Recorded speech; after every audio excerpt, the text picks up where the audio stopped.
Halo semuanya, perkenalkan kami dari kelompok PLIS yang beranggotakan pertama ada Fiona dengan NIM 2, ada Oswin NIM 10, saya Fikhan NIM 40, dan yang terakhir Imam NIM 75.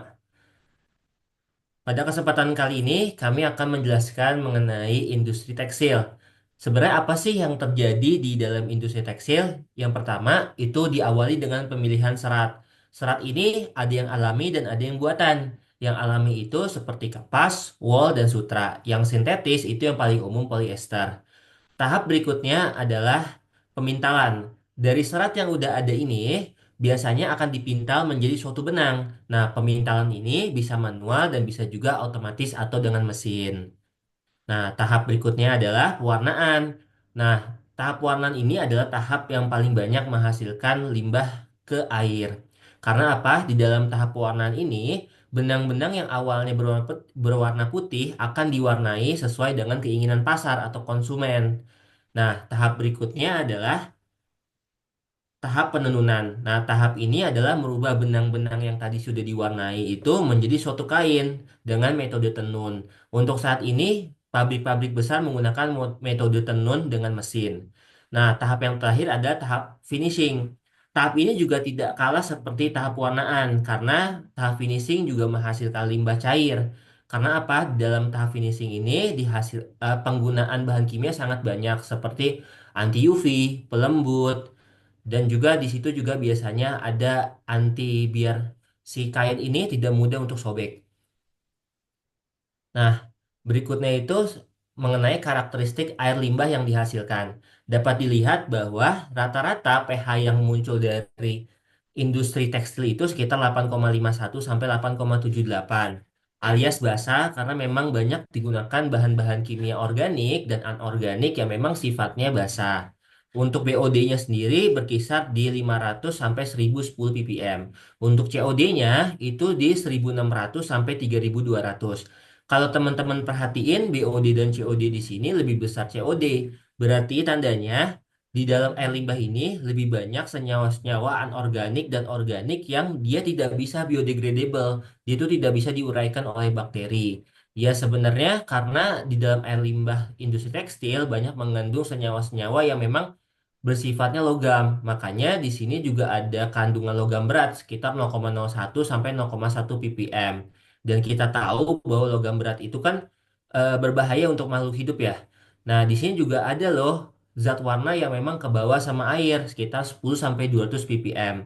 Nah, total suspended solidnya juga endapannya juga cuma 40 sampai 60 ppm. Tapi kalau teman-teman lihat TDS-nya atau total dissolved solidnya itu gede banget kan 3.000 sampai 12.000 ppm. Berarti tandanya lebih banyak itu terlarut dan tidak mengendap. Untuk suhu keluarannya itu tergantung industrinya, ada yang di 22 sampai 29 derajat Celcius. Nah, selanjutnya, dari karakteristik limbah yang sudah dijelaskan tadi, beberapa dampak yang ditimbulkan dari limbah tekstil. Yang pertama, itu ada penurunan kualitas air. Limbah tekstil mengandung senyawa organik dan anorganik beracun, termasuk pewarna sintetis, logam berat, seperti kadmium dan kromium, serta bahan kimia pelarut. Nah, senyawa ini dapat meningkatkan kebutuhan oksigen kimia dan oksigen kimia COD dan biokimia BOD, sehingga mengurangi kadar oksigen terlarut atau dissolved oksigen dan merusak habitat organisme air. Selanjutnya, ada efek toksisitas pada biota air. Warna sintetis dan bahan kimia dalam limbah tekstil dapat bersifat toksik terhadap ikan dan organisme lain, sehingga eh, dapat selain bersifat toksik juga bersifat karsinogenik dan mutagenik sehingga menimbulkan risiko terhadap rantai makanan dan kesehatan manusia yang mengkonsumsi ikan dari perairan tercemar. Selanjutnya ada eutrofikasi. Limbah ini juga membawa nutrien seperti fosfat dan nitrat yang memicu pertumbuhan alga secara berlebihan atau alga blooming. Hal ini menyebabkan eutrofikasi sehingga mengurangi kadar oksigen di dalam perairan dan mengancam kelangsungan hidup organisme lain.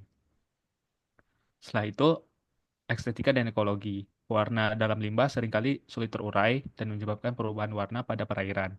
Hal ini memengaruhi estetika dan menghambat penetrasi cahaya sehingga mengganggu proses fotosintesis tumbuhan air. Terus, akumulasi dalam sedimen. Zat berbahaya dari limbah tekstil cenderung mengendap dalam sedimen dasar sungai atau danau yang dapat menjadi sumber kontaminasi jangka panjang bagi ekosistem dan manusia.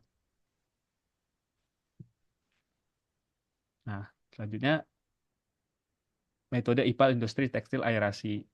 Apa sih metode ini?